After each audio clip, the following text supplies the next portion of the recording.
ఆమె అనే మాటల్లో ఆమె మిగిలిన వాళ్ళు ఎలాగో అంటున్నారు. ఈరోజు ఈ కేవలం జగన్మోహన్ రెడ్డి గారి చెల్లెలనే ఏకైక అర్హత, రాజశేఖర రెడ్డి గారి బిడ్డ జగన్మోహన్ రెడ్డి గారి చెల్లెలనే ఏకైక అర్హతతో సోనియా గాంధీ వాళ్ళు తెచ్చి ఈ పోస్ట్ ఇస్తే అక్కడి నుంచి ఇక్కడికి వచ్చి ఇమ్మీడియట్ మొదలు పెట్టి రోజు రోజుకు అటాక్ పెంచుతున్న దాంట్లో ఇంత అబద్ధాలు కనపడుతున్నాయి. ఇవి ప్రజలు గమనించాలి, ప్రజలకు చెప్తున్నాం.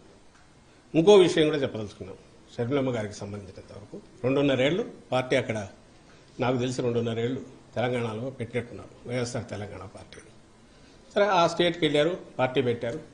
అప్పుడు చాలామంది అడిగారు మీ కామెంట్ ఏంది, మీది ఇది అని. ఆమె she chose her path and అక్కడ ఏదైనా చేసినా we wish her all the best అని చెప్పాము. ఆమె ఏమైనా మంచి ఇది అయితే మా వైఎస్ఆర్ కుటుంబ సభ్యురాలుగా జగన్మోహన్ రెడ్డి గారి చెల్లెలుగా సక్సెస్ అయితే హ్యాపీగానే ఫీల్ అవుతాము. సరే, వాట్ ఎవర్ ద రీజన్స్, అది జర్నీ అయింది, సడన్గా కట్ అయింది. ఈరోజు ఏ మీడియా అయితే ఆమెను ఎత్తుకొని భుజాన్ని ఎత్తుకొని మోస్తుందో, నేను ఈనాడు కానీ, ఈటీవీ కానీ, ఏబిఎన్ కానీ, ఇంకో TV5 కానీ, ఆంధ్రజ్యోతి, ఈనాడు పత్రికలు, ఇవన్నీ కూడా వాళ్ళు ఏ రోజు ఈమెను భుజానికి ఎత్తుకుంటున్నారో, ఏ రోజైతే జగన్మోహన్ రెడ్డి గారి మీద అస్త్రాలు ఎక్కువ పడితే ఆ రోజు మాత్రమే దాన్ని తీసుకుంటున్నారు. తెలంగాణలో గమనించండి, ఆమె అంత చేస్తే జగన్మోహన్ రెడ్డి గారు అన్నవి మాత్రమే హైలైట్ చేస్తారు. ఆఖరున కాంగ్రెస్ ఆమెను పొత్తు పెట్టుకోమని కానీ, నువ్వు పోటీ పెట్టొద్దని కానీ ఆమెను వచ్చి రిక్వెస్ట్ చేసింది లేదు. కనీసం second rank, third rank leaders అయినా ఆమెంతటా ఆమె స్వచ్ఛందంగా అనౌన్స్ చేసుకున్నారు. రిజల్ట్ వచ్చినాక అమ్మా నువ్వు చేసినందువల్ల మాకేదో ఇంత మేలు జరిగిందని ఎవరైనా థ్యాంక్స్ చెప్పారా? మరి ఆ సమయంలో ఎవరైనా ఈ పత్రిక, ఈ మీడియా ఎవరైనా పాపం ఈమె ఇంత కష్టపడింది, తను ఎంతో కొంత డెంటింగ్ చేయగలిగిన దేనికి మనం కాంగ్రెస్ పార్టీకి దాన్ని ప్రభావితం ఓట్లు కొన్ని చీల్చగలిగిన దీంట్లో ఉండి త్యాగం చేసిన ఆమె నాయకురాలు కాంగ్రెస్ గుర్తించలేదు. వాళ్ళేమని రాశారా? అసలు తెలంగాణలో ఇర్రెలవెంట్ ఎందుకయింది ఈమె? ఆ రోజు అక్కడ మొదలు పెట్టిన తిట్లు అందరికీ పడినట్టున్నాయి. ఆఖరికి ఇంక్లూడింగ్ ఆ కాంగ్రెస్ తిట్టారు. లాస్ట్లో అదే కాంగ్రెస్ దీనికి ఇది అయ్యారు. కాంగ్రెస్ పార్టీ రాష్ట్ర అధ్యక్షురాలుగా బాధ్యతలు చేపట్టడం జగన్మోహన్ రెడ్డి వెన్నులో వణుకు పుట్టిస్తూ ఉంది, గుండెల్లో రైళ్లు పరిగెత్తిస్తూ ఉంది, నిద్రలేని రాత్రులు గడిపేలా చేస్తూ ఉంది.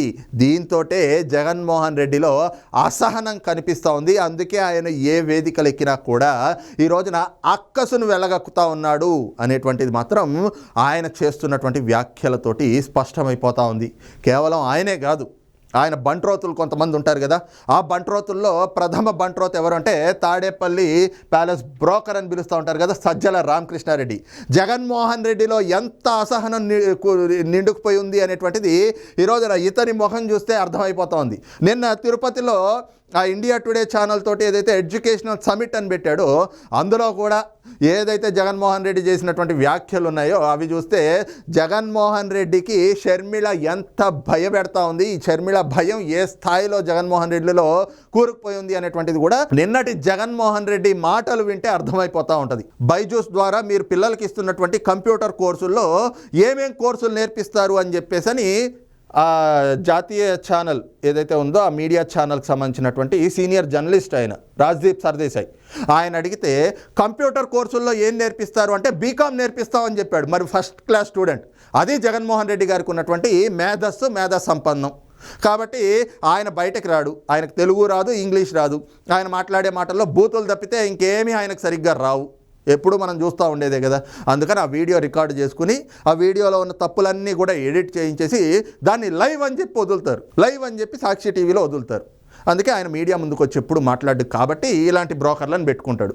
ఇలాంటి బ్రోకర్లను పెట్టుకున్నప్పుడు వీళ్ళు మీడియా ముందుకు వచ్చి మాట్లాడతారు. ఈ రోజున షర్మిల గారు మాట్లాడినటువంటి మాటలపైన ఈ తాడేపల్లి ప్యాలెస్ బ్రోకర్గా చెప్పుకోబడేటువంటి తెలంగాణలో కాంగ్రెస్ పార్టీని అధికారంలోకి తేవడానికి షర్మిల ఎంతో కొంత పాత్ర వహించింది కదా.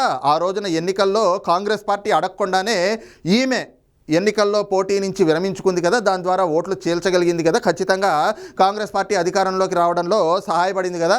మరి అలాంటి సహాయపడినప్పుడు కనీసం కాంగ్రెస్ పార్టీ నుంచి ఎవరైనా వచ్చి ఒక్క థ్యాంక్స్ అయినా చెప్పారా అంటే థ్యాంక్స్ కంటే ఇంకా ఎక్కువే చేశారు చెప్పాలంటే. వాస్తవానికి ఆవిడ్ని ఆంధ్రప్రదేశ్ రాష్ట్రానికి ఏపీసీసీ అధ్యక్షురాలని చేశారు. ఏపీ PCC అధ్యక్షురాలు అంటే ఒక పార్టీ రాష్ట్ర అధ్యక్షురాలని చేశారు. మరి జగన్మోహన్ రెడ్డి ఏం చేశాడు? 2011 నుంచి 2019లో జగన్మోహన్ రెడ్డి అధికారంలోకి వచ్చే వరకు కూడా కాళ్ళకి చక్రాలు కట్టుకుని తిరిగింది కదా షర్మిల. నా అన్నను ముఖ్యమంత్రిని చేయండి, నా అన్న వదిలిన బాణాన్ని అని చెప్పి అంత ఇదిగా తిరిగితే వాడుకున్న జగన్మోహన్ రెడ్డి ఎన్నికలైపోయి అధికారంలోకి రాగానే చెల్లెలు ఇంకెక్కడ తన రాజకీయంలో అధికారానికి మరొక కేంద్ర బిందువు అవుతుందో అనేటువంటి ఒక అభద్రతా భావంతో ఎడంకాలతో ఇసిరి తన్నాడు. మరి మీతో పోల్చుకుంటే కాంగ్రెస్ పార్టీ ఎక్కడో ఉంది. అసలు మీతో పోల్చుకుంటే కాదు, మీకు కాంగ్రెస్ పార్టీకి పోలికే లేనట్లుగా కనిపిస్తుంది కదా ఈ రోజున. నక్కకి నాగలోకానికి ఉన్నంత తేడా కాంగ్రెస్ పార్టీ ఒక రాష్ట్ర పార్టీ అధ్యక్షురాలు పదవినిచ్చి ఈ రోజున ఆవిడ్ని ఎంకరేజ్ చేస్తూ ఉంది. ఆవిడకి ఆ విధంగా ధన్యవాదాలు చెప్పుకున్నారు. మీకులాగా అవకాశానికి వాడుకుని వదిలేయలేదు కదా. ఈ రోజున సజ్జల కానీ జగన్మోహన్ రెడ్డి కానీ ఈ చచ్చు మాటలు ఎందుకు మాట్లాడుతున్నారు అంటే షర్మిల కాంగ్రెస్ పార్టీలోకి వచ్చింది. మరి నిన్న వరకు అన్న వదిలిన బాణం కదా, ఈ రోజున ఆ బాణం అటు తిరిగి ఇటు తిరిగి మళ్ళీ అన్న గుండెల్లోనే గుణపంలా దిగుతూ ఉంది. ఆ దిగేది ఏమైంది, జగన్మోహన్ రెడ్డి రాజకీయంగా సమాధి అయిపోతాడు ఖచ్చితంగా. ఆవిడ రేపు పొద్దున ప్రచారంలో ఇప్పటికే చూస్తున్నాం కదా ఏ విధంగా అయితే మాటల తూటాలు సంధిస్తూ ఉందో షర్మిల. ఇదే క్రమం కొనసాగితే జగన్మోహన్ రెడ్డి రాజకీయ భవిష్యత్తు సమాధి అయిపోవడం ఖాయం. మరి అలా జరగకుండా ఉండాలి అంటే షర్మిలని ఏదో విధంగా అక్కడి నుంచి సాగనంపేయాలి. ఇవే వీళ్ళ కుట్రపూరితమైనటువంటి ప్రయత్నాలు. అందులో భాగంగానే ఈ విధంగా ఆమె మీద విషం చిమ్ముతూ ఉన్నారు. ఆఖరికి ఎంత నీచానికి జగన్మోహన్ రెడ్డి దిగుతూ ఉన్నాడు అంటే వాళ్ళ పార్టీ నాయకులతో ఈ విధంగా మాట్లాడిస్తాడు. ఆ సోషల్ మీడియాలో ఉన్న వాళ్ళు కొంతమంది ఉంటారు, ఒకడు లండన్లో దాక్కున్నాడు, ఒక పిచ్చి కుక్కవాడు. అలాంటి వాళ్ళతోటేమో మురుసుపల్లి షర్మిల శాస్త్రి అని చెప్పేసి పోస్టులు పెట్టించడం, మాటలు చెప్పించడం. మరి 2011లో నువ్వు చెప్పకూడదు అనడానికి జైల్లోకి వెళ్ళినప్పుడు నీ పార్టీని గెలిపించింది, నీ పార్టీ బాధ్యతలు చేపట్టి భుజాన్ని వేసుకుని తిరిగింది ఇదే మురుసుపల్లి షర్మిల శాస్త్రి కదా. మరి ఆ రోజు వైఎస్ షర్మిల అని ఎందుకు చెప్పుకున్నారు? ఆ రోజు నుంచి ఈ రోజు వరకు కూడా, మొన్నటి వరకు కూడా ఆ సాక్షి ఛానల్ చూడండి, YS Sharmila YS Sharmila YS Sharmila అని కనిపించింది. ఇప్పుడు ఆ వైఎస్ ఎగరు కొట్టారు, ఓన్లీ షర్మిల. ఇవన్నీ కూడా ఏంటంటే జగన్మోహన్ రెడ్డి నీచత్వం. ఈ రోజున సొంత చెల్లికి కూడా రంకులు అంటగట్టేటువంటి స్థాయికి జగన్మోహన్ రెడ్డి దిగజారిపోయాడు అనేటువంటిది మాత్రం తాజాగా 2 రోజుల నుంచి షర్మిల పర్యటనలు ప్రారంభమైన తర్వాత ఆవిడ మీద ఆయన కానీ ఆయన పార్టీ నాయకులు కానీ ఆయన సోషల్ మీడియాని కానీ ఒక్కసారి చూస్తే ఇంత మరీ నీచానికి దిగజారుతాడా రాజకీయం కోసం జగన్మోహన్ రెడ్డి అనేటువంటిది మాత్రం స్పష్టమవుతూ ఉంటుంది. మొత్తంగా అయితే మాత్రం ఏదైతే షర్మిల ఈ ఆంధ్రప్రదేశ్ రాజకీయాల్లోకి వచ్చి ఆవిడ ఏదైతే మాటల తోటాలు పేలుస్తోందో దాంతో జగన్మోహన్ రెడ్డిలో అసహనము తారాస్థాయికి చేరుకుంటా ఉంది. అందుకే ఆయన ఈ విధంగా అక్కసును వెళ్ళగక్కుతా ఉన్నాడు.